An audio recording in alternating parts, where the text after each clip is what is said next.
at the Movies with Tim Sika. Welcome, Tim. Hi, Kim. Thank you for having me. Hi, thank you for being here. How's it going this week? Another busy week, with award season upon us. I think the award season officially started August 15th. So, there's lots of stuff to see and look at and criticize and take in and yada, yada, yada. So, yeah. All right. Well, I was talking to Nikki Maduro yesterday on the Nikki Maduro show, and she, of course, has this on her list. She is very excited to see this movie. It is the first one on your list, and it is called The Conjuring Last Rites. I already can tell you that I'm skipping this movie, but yeah. Yeah. Well, okay. I'm of two minds about this movie. This is the 9th and final movie, thank God, in the Conjuring movie franchise, right? And whether Kim, whether one likes this movie or not, it's hard not to admit that with this Last Rites final installment, the franchise. They really go out with a bang on this movie. All the stops are pulled out here. Even the movie's length, 2 hours and 15 minutes, is epic. And they, in fact, this entire movie, they approach it in such a way that you would think the filmmakers actually believe that their finale ultimo horror movie was some sort of Wagnerian opera or Shakespearean epic equivalent. I mean, they really, they're it's serious business with the filmmakers, but I think this is essentially a very silly and kind of ridiculous horror movie.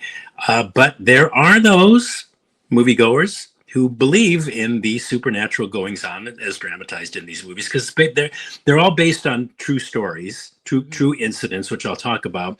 But and they would disagree with me, but okay, I will say that this movie is really for the fans. And I think for those audiences that are attuned to this kind of story, the movie delivers in spades. It's based on this Smurl haunting incident, which I had never heard of because I don't really follow these things. But the Smurl haunting incident was a situation where that claims were made by this couple, Jack and Janet Smurl, who lived in some small town in Pennsylvania, that their home was haunted by a demon. Mm-hmm. And this went on for 15 years. And so enter Ed and Lorraine Warren, famous or infamous, depending upon your viewpoint, paranormal investigators to see if there's anything that they can do to help exorcise this alleged demon. Okay, so it's more of the same kind of thing you go to expect from these Conjuring movies. Lots of jump scares, lots of heightened and exaggerated sound design, creepy psychic manifestations, creepy apparitions. The finale of this movie can best be described as one 20-minute, supernatural orgasm. I think these movies are ridiculous. Obviously, the general public loves them because they've made 9 of them, several of them starring Patrick Wilson and Vera Farmiga. I think who've appeared in at least half a dozen of them, playing paranormal investigators Ed and Lorraine Warren, who I kind of thought were kind of cranks. But anyway, I just think these movies are silly. I think they're eye-rolling. I think they're repetitive. A lot of the dialogue is cringeworthy. But if you're a fan of these movies, which I really am not, I think you need to see this Last Rites one. It's incredibly well made. I'll definitely give it that. But can best be summed up for me as a ridiculous story given great weight by its epic in-your-face presentation. I can't recommend it, but hey, if this is your deal, if this is your what do they call it? Your Jones, if you have a Jones for that, if your jam, you might want to see it. But oh God, give me a break. So a couple comments for you on this one. Uh-oh. Ware says, I knew Tim would like this movie. Yeah, I know. I'm getting to be predictable. I know. Heather said, I saw the first Conjuring and I thought it was dumb, so I never saw the others. Please ask Tim, says Ranting Teacher, if he thinks the Kamala poster in the teenage son's room and the multiple showings of the Rivian logo on the SUV were digs at Trump, as I do. Oh, good question. I didn't notice all that stuff. You know what? I miss things sometimes because I write things down and I can't always. Sometimes I try to, like, my attention goes from my Sure. notepad to the screen, but at some point, if I have something really like, I don't know, annoying I want to write down, I just don't look at the screen and I'm writing for like a minute. So I missed all that. So Oh, maybe, I mean, I would like to think so. sounds right to me. Yeah, Wes right. with $8 today. Thanks, Wes. He says maybe Tim can give us a list of truly good horror movies for the Halloween season.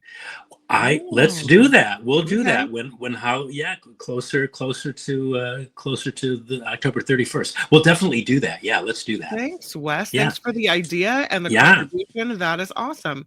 Um, and Calvin loves your supernatural orgasm.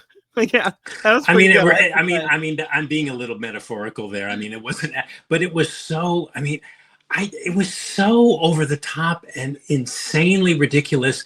You can't even really follow exactly what's going on because there's so many apparitions and things falling on people and crushing people and Oh blood God. all over the place. It's just, you go, oh God, it's just, yeah. Anyway. Next movie. It's Uh, Dogs on the Sendero. Yeah, this is something a little different here. This is a little movie that can almost be described as a DIY work, a do-it-yourself kind of made on a small budget, independent kind of movie. It's called Dogs on the Sendero, and it's a very heartfelt and very touching drama about what it means to survive loss. It's directed, written, and starring Michael Flores. He's a filmmaker and he's a high school teacher.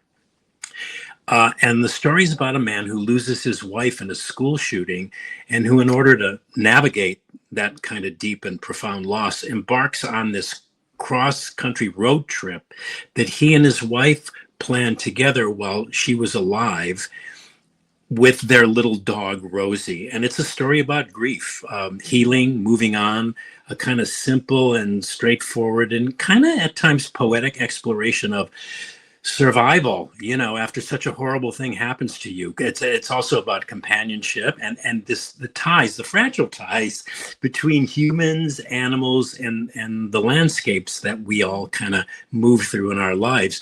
And among the film's many pleasures, if you are a dog lover, this is a must see because it features what I think is an Oscar caliber performance by this little dog Rosie. I mean, Oh, they don't give awards for animals, but this little dog Rosie, the filmmaker Michael Flores' own dog in real life, this little dog is an indescribable delight, probably the most precious dog of her size ever committed to film. When I saw this movie, I wanted to get a dog, and I wanted to get that exact very dog, and I just wanted to take this little dog and mush her in my face. She's just adorable. So if you're a dog lover, I think you'll love this movie. We're also looking at a film festival hit here. And again, this is another conversation about these small films who are big hits at film festivals. This one won something like 20 film festival awards, but not many people have heard of the film unless they saw it at a festival. So what else can I say about it? It's this visual journey. It's an emotional journey. It invites us to think about what it means to be loyal to someone or something, especially after that person has passed and is no longer with us, because it's about emotional displacement, and the it's interesting, the filmmakers pointed out in interviews that when a tragedy like a school shooting happens, the film is obviously relevant to the America we're living in today, but that when tragedies like these school shootings happens, not only are the victims who died affected, but obviously the people left behind, those people the deceased loved. And so the film is an exploration of that, what a particular survivor goes through, and how they make peace with that and continue to love and discover love in what is left behind. So I recommend it. It's now streaming on a bunch of platforms: Amazon, wait, I have it written here, Apple TV Plus, Google Play, Fandango, and YouTube. And it's a little movie that, as these little movies oftentimes do, they can get lost in the big studio marketing blitz of these bigger budgeted Hollywood movies. And I just wanted to let people know about it, and that it's out there for them to enjoy should they wish to check it out. It's definitely worth a look-see, and it's just this. It's a labor of love. This movie, you can't help but enjoy it and love it. So, yeah. You would think that a movie that won so many awards Yeah, at awards yeah, like a little the smaller art festivals, yeah, movie festivals, yeah. that would be somewhere like at the Roxy where maybe you'd have to drive into the city to go see it. But it's nice that it's on Amazon or other streaming platforms. Makes it really easy to watch at home. Absolutely, Yeah. absolutely, Mhm. yeah. And this is a good one to check out for sure. This next movie is called The Threesome. Yeah, the threesome. It's a modern Mhm. romantic comedy. Actually, it's more of a romantic dramedy because there's more drama in this than comedy. Okay. Although there's humor along the way. Yeah, and the title says it all, right? The Right. threesome. It's about this guy played by Jonah Howard King, who's in the poster there. He's a British actor. You'd never know because he's got a flawless American accent. Who wants to start this relationship with this quirky woman. She's the one in the center, played by Zoe Deutsch. So they go on a date together. They encounter another woman while on this date together, a more conservative and religious one. The movie takes place in Little Rock, Arkansas. I think they're making some political statements with this movie too, but they're really underneath and they don't really emphasize them. But anyway, that woman is played by Ruby Cruz. She's on the right, the far right in the poster. And one thing leads to another, and before you know it, well, hey, all three of them engage in a threesome. And wouldn't you know it, it just so transpires that both women become pregnant. Wow. Okay. Yeah. So this is That's a big night for him. it is, right? So it's a fairly interesting, maybe even kind of somewhat refreshing take on the genre and on 30 somethings taking responsibility for their actions in love and in relationships with some reasonably surprising plot twists and some satisfying resolutions too. I think good acting, good writing.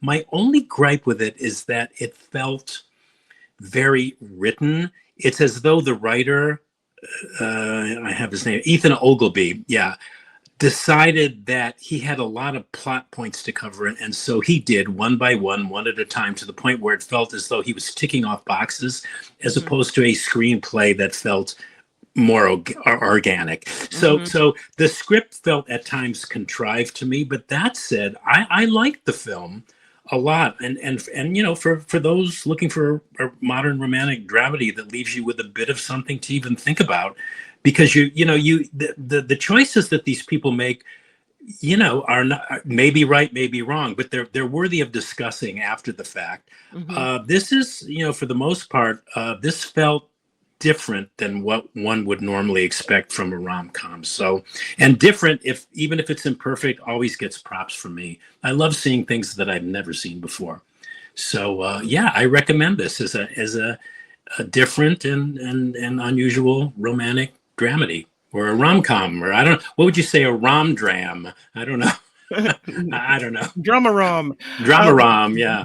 Yeah. B.A. Ware says, "See, that's why you don't do threesomes." Rev P says, Well, "Very fertile. That's an accomplishment. Double the child support." I'll tell Mhm. you. Well, yeah, and then there's the whole moral question too. It is, I didn't go into that. It's like I'm watching this thing and I'm going, yeah. I mean, come on, really, honest. Well, whatever. I'm not going to go there. I'm not going to go there. It's up for people to take away from this movie Mhm. what they want to. But it was refreshing. We talked about. I think it was last week we talked about Splitsville, and I think that's the best romantic comedy I've seen in a long time. Mhm. It's interesting that this one is coming on the heels of that one, because this too is good. I don't think it's as good, but we're starting to see, you know, more romantic comedies that are less in the vein of the Hallmark romantic Sure. comedies, which are fun and which people kind of know what they're going to get when they see them. But these Talk are these. talk about contrived, though. I mean, the Yeah, I Hallmark know. script, it Right. just follows, like it's just I what's gonna happen before it even happens, and sometimes it's like, "Really? I'm so bored." I know, but they have beautiful people and all that stuff, and Yeah. people watch those when they want to get their fix for those. But Mhm. these movies, the least these last two romantic comedies I've seen, I've been more nuanced and Mhm. just more interesting. Just Mhm. yeah. So yeah, I say the Threesome is a good movie to check out for sure. The next one is called Twinless. Yeah, and speaking of different, here's a movie unlike anything I'll bet anyone listening or watching has ever seen before. This is delving into and is an exploration of the human condition unlike anything I certainly have ever seen before. It's called Twinless, and it's a kind of a bromance, I guess, although that's not entirely accurate because there's a twist in the story that needs to be kept secret here. But it's basically about two guys played by James Sweeney, who's on the right of the poster there, who meet in a support group for twins whose twin has died. Oh. So these two guys bond over the other guy in the support group is played by Dylan O'Brien on the left of the Maze Runner movies. But these two guys bond over having had a twin brother who died and who are both trying to navigate their way through that loss.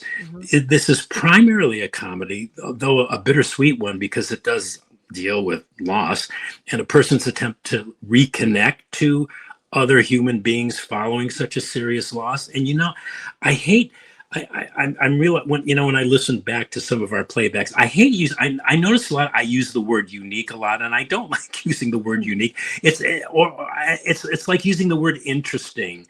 Yeah. There have to be better words to describe something so different as Twinless is, and I'll come up with some later, whatever, in subsequent chats. But I think what I loved most about the film was that while on some level it was very disturbing too, there's a big creepy, some critics have said sick component to this story.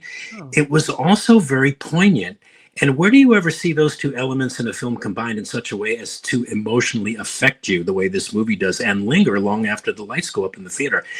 In a way, this movie I can best be described as both creepy and very sweet. So what am I saying? Simply put, this is a very special movie. I want to see it again because it was very nuanced. I hope Lionsgate, who's releasing it, puts it out on their radar for awards consideration, especially for Dylan O'Brien of the Maze Runner movies, who shows us a facet of his dramatic talent we've never seen before. He's quite good here in a dual role as twin brothers, Rocky and Roman, but I really like Twinless. Also worthy of note, this movie won the prize for audience award at Sundance this year. I was able to see it with an invited audience, and based on their reaction, totally get that it won the audience award. It's a very strange and unusual movie, and I was kind of surprised how responsive the audience was. They were on the movie's wavelength. They got it. They laughed. They cried. Very, very interesting movie. I'm really looking forward to seeing it again. So Twinless. Twinless. That says a lot. Usually I see these movies and it's like, okay, what's next? This is one I want to see a lot because it really lingered in my mind. You know what I like about your explanation of this movie is that I've never heard that plot before. Right, never, right? Yeah, I don't think I ever have either. Yeah, it's very different. Very, very different. And what happens along the way is you're going, whoa, who would have thought of that? Oh my God, this is okay. Like 20, I think like maybe about a half hour into the film, 20 minutes, there's a shift in plot where you go, holy moly, this is going to get interesting, kind of thing. It's a very good film. Very good film. Tim's classic movie recommendation of the week is Strange. I said Stranger. I had a typo in my email. Strangers on a Train, a vintage and very great Alfred Hitchcock thriller from 1951. It's based on a 1950 Patricia Highsmith novel. She's the one that wrote all those Tom Ripley stories, those creepy Tom Ripley stories. And it stars Farley Granger, right there in that picture, who and Robert Walker. They play two strangers who meet on a train. Farley Granger plays a tennis pro, Guy Haynes, and Robert Walker plays a very rich and very spoiled character named Bruno Antony. He's a charming sociopath or psychopath, actually both apply, who hates his father, and who, when he discovers that Farley Granger is dead set on divorcing his wife so that he can marry another woman, suggests that they, quote unquote, swap murders, Walker killing Granger's wife in exchange for Granger killing Walker's father. This way, nobody will ever connect either one of them to the actual murders, and they'll get away with murder, literally. It's very sick. But anyway, it's a great, great film. It's impeccably directed by Alfred Hitchcock with some of the director's greatest suspense set pieces. I'm trying to think of some. The seduction and stalking and eventual strangulation of Guy Haynes' wife Miriam at a local carnival. Amazing stuff.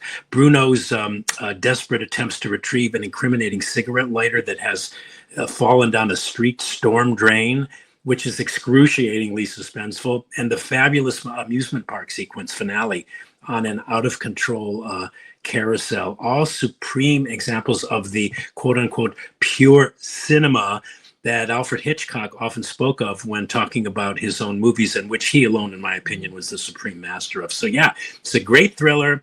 It's got suspense, it's got comedy, it's got romance, it's got drama. It's a little perverse in its character subtext. Bruno, the charming sociopath played by Robert Walker, oh man, is this guy messed up. Strangers on a Train. It's a movie that can be enjoyed as pure entertainment, and also from the standpoint of like us critics who look at movies critically and as works of art. I appreciate it. I mean, it's a great entertainment, but I appreciate it as the cinematic masterpiece that it is and always will remain. Hitchcock's attention to detail in this movie and his mastery of craft, oh my God, they're all in glorious evidence here in this movie. One of the very best of his suspense thrillers. And if I recall correctly, this movie came off a string of unsuccessful previous movies that Hitchcock made, a number of them, but it proved that he had not lost his touch one iota. This was a big hit. And I'm also reading a book, Kim, right now called Crisscross, The Making of Hitchcock's dazzling and subversive masterpiece, Strangers on a Train, which I'm reading it and I'm thinking, oh, I should just recommend this movie. This is one we haven't talked about yet. But it's by Stephen Rebello, who wrote the definitive volume on the making of Psycho, which comes out, I believe, this book on the making of Strangers on a Train comes out on the 15th of this month. And I highly recommend it if anybody's interested in this movie or what I might have just said about it. But yeah, Strangers on a Train, it's on Amazon. You can rent it for a few bucks. It's worth every penny. It is just simply a great movie, great entertainment, and a great work of art from the master of suspense, Alfred Hitchcock. Jeanette says Alfred Hitchcock has been really timeless and classic since the beginning.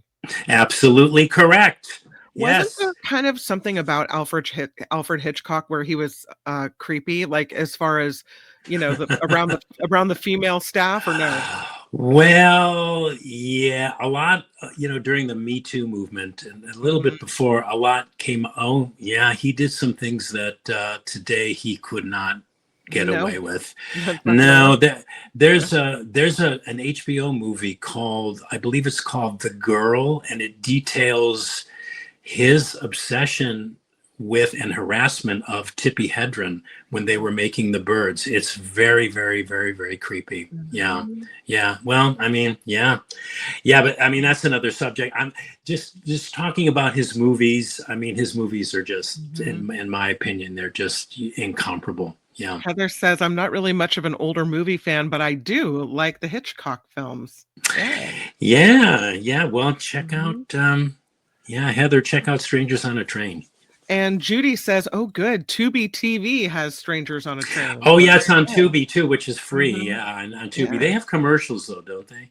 Yeah, sometimes you have to sit through that. Yeah. Oh, well. Yeah. Small price to Okay, pay. let's do the recap, the Tim Sika recap. The first one was The Conjuring, Last Rites. You said it's the last in the franchise, and they really go out with a bang here. This one you said is for the fans, but you found it silly, ridiculous, eye-rolling, cringeworthy. You said the Oh dialogue was God. cringeworthy. You What a said, but crab. Yeah. despite that, that if you're a fan, you have to see this one. It is The Conjuring Last Rites.